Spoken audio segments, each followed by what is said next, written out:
Ang isa sa pinakamura naming sasakyan ngayon, 190,000 pesos lang. Meron ka ng 2016 Hyundai Eon.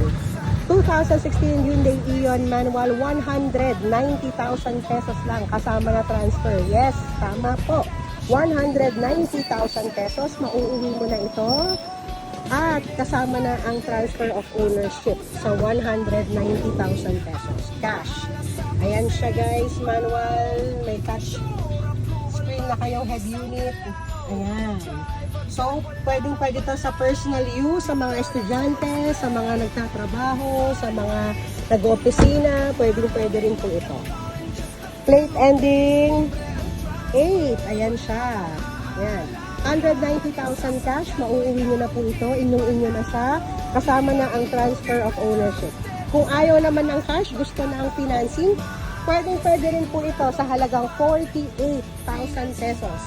48,000 pesos lang, mauuwi mo na yan sa financing.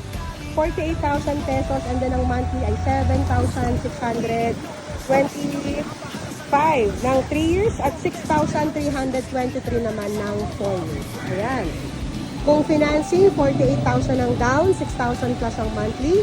Kung cash naman, 190,000 pesos lang ito. Sa inyo na yan. Mauuwi mo na, nakapangalan pa sa'yo. Number ko, posted dyan. WhatsApp, Viber. Pwede rin sa Facebook. I-message nyo ako. May TikTok account din ako. At Facebook page. I-check nyo yan guys. Pag-usapan natin. At sigurado ako, mauuwi nyo yan.